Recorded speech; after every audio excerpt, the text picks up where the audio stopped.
Assalamualaikum warahmatullahi wabarakatuh. Apa kabar semuanya? Semoga selalu dalam lindungan Allah subhanallah wa ta'ala. Jumpa lagi bersama saya Nurholis di channel Berbagi Informasi TV. Seperti biasa, kami selalu memberikan informasi-informasi terbaik untuk sahabat-sahabat semuanya. Oleh karena itu, agar tidak ketinggalan informasi dari channel Berbagi Informasi TV, kami persilakan kepada sahabat semua untuk segera klik subscribe dan tombol loncengnya sekarang. Karena hanya dengan demikian, hanya Andalah orang yang pertama tahu ketika ada video terbaru dari channel Berbagi Informasi TV. Baik sahabat dimanapun berada, pada video kali ini kami akan memberikan informasi kepada sahabat semua, yaitu tentang bagaimana cara menanam tanaman timun. Nah, di sini kita melakukan penanaman tanaman timun tanpa ada gondolan atau bedengan. Nah, sekarang kita akan melanjutkan video ini, yaitu tentang bagaimana cara menanam tanaman timun. Bagaimana caranya? Simak terus video ini sampai habis.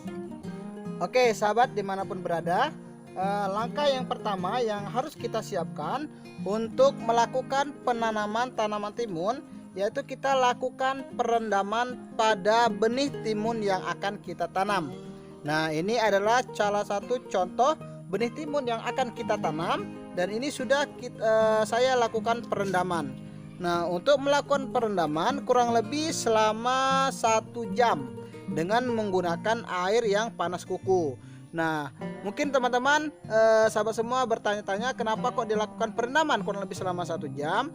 Nah, perendaman ini dilakukan untuk memilih benih yang bagus dan tidak bagus. Nah, untuk benih yang bagus dia akan tenggelam, dan untuk benih yang kurang bagus atau tidak bagus dia akan mengapung. Nah, benih yang mengapung itu kita buang dan kita ambil benih yang tenggelam yang dinyatakan bagus. Nah, selanjutnya langkah yang kita lakukan yaitu adalah menyiapkan media tanam. Nah, pada kali ini kita akan melakukan penanaman tanaman timun itu di lahan tanpa ada bedengan atau gondolan. Nah, kita langsung menanam di lubang tanam seperti biasa di tanah datar. Nah, langkah yang pertama selanjutnya yang kita lakukan yaitu dengan mencampur atau memberikan pupuk kompos pada media atau lubang yang akan kita tanam kurang lebih selama minimal itu harus 3 hari. Kenapa 3 hari? Karena kalau menggunakan kompos kotoran ayam yang masih panas itu nanti akan berakibat tidak tumbuh tanamannya atau benihnya. Tetapi kalau kita menggunakan kompos yang sudah ada di kios pertanian yang sudah dibuat atau diolah, nah itu mungkin bisa lebih cepat. Kita bisa melakukan pagi kita tabur komposnya, mungkin sorenya juga sudah bisa kita tanam karena itu sudah tidak panas lagi.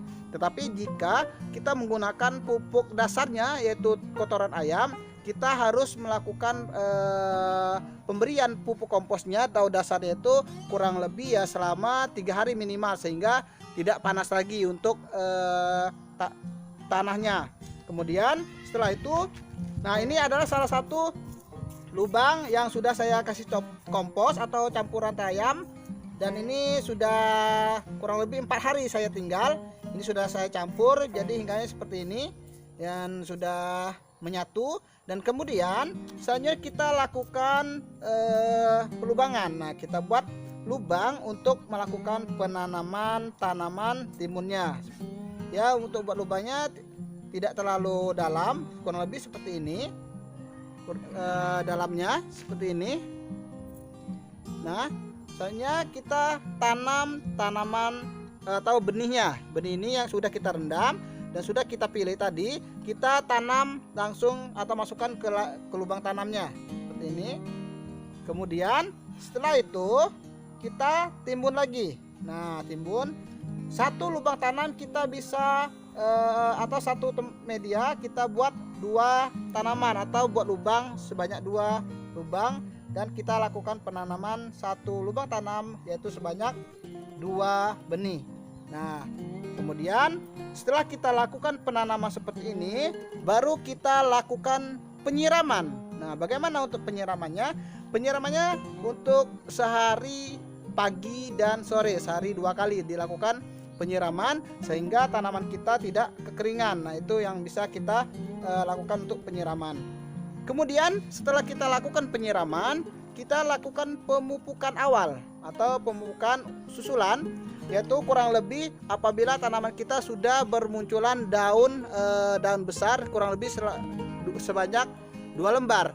Nah, daun itu biasanya muncul kurang lebih setelah kita lakukan penanaman itu 2 mingguan setelah kita tanam. Nah, itu baru bisa kita lakukan pupuk susulan. Itu kita menggunakan pupuk NPK atau pupuk wayang boleh, yang penting NPK mutiara boleh, terus wayang boleh, yang penting ada kandungan NPK-nya. Kita tabur di lingkaran ini, kita di sekeliling tanaman yang sudah tumbuh itu. Nah, kemudian selain kita melakukan pemupukan, sahabat semua harus menyiapkan tanaman pengganti atau tanaman cadangan. Nah, untuk apa tanaman pengganti atau cadangan ini? Tanaman ini berfungsi untuk mengganti apabila tanaman kita diserang oleh hama. Nah, karena kita untuk penanaman ini juga biasanya sering hama-hama apabila tanamannya masih tumbuh, masih kecil, tumbuhnya kurang lebih seukuran lidi atau stik es krim ini. Ini biasanya sering kali hama mengganggu dan memakan, terutama itu adalah siput.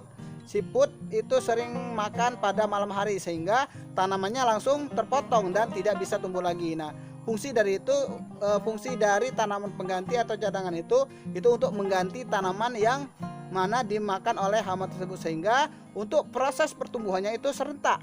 Jadi kita tidak mengganti lagi dengan benih, tetapi kita mengganti lagi dengan bibit.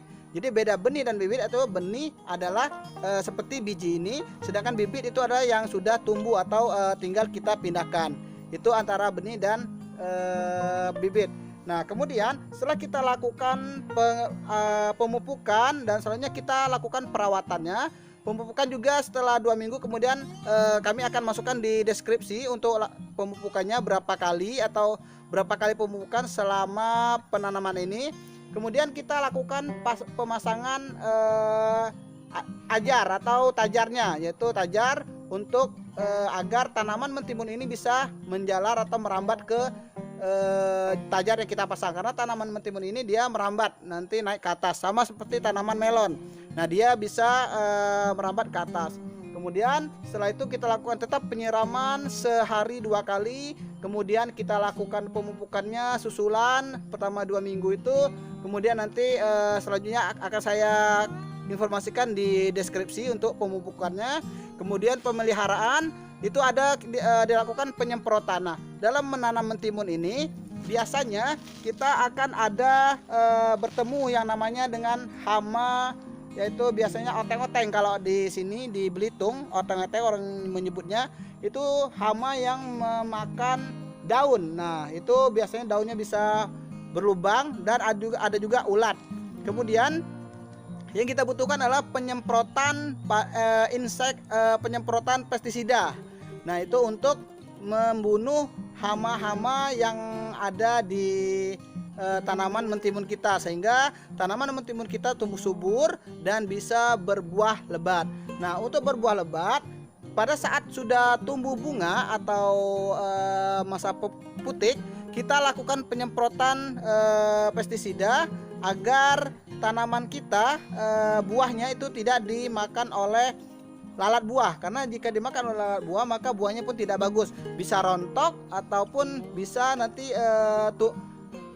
buahnya itu pokoknya tidak bagus. Biasanya timun itu harus rata, kalau nanti dimakan oleh lalat buah itu bisa bengkok-bengkokan.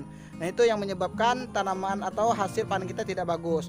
Nah, itu salah satu cara agar tanaman kita bisa tumbuh dan bisa menghasilkan hasil yang luar biasa. Nah, kemudian selanjutnya mungkin untuk pemanenan tidak terlalu lama.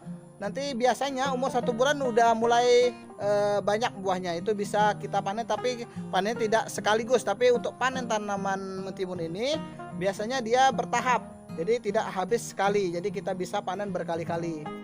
Demikian informasi yang bisa kami berikan kepada sahabat semua. Semoga bermanfaat. Yang belum berlangganan kami persilakan untuk segera klik subscribe dan tombol loncengnya. Terima kasih. Wassalamualaikum warahmatullahi wabarakatuh.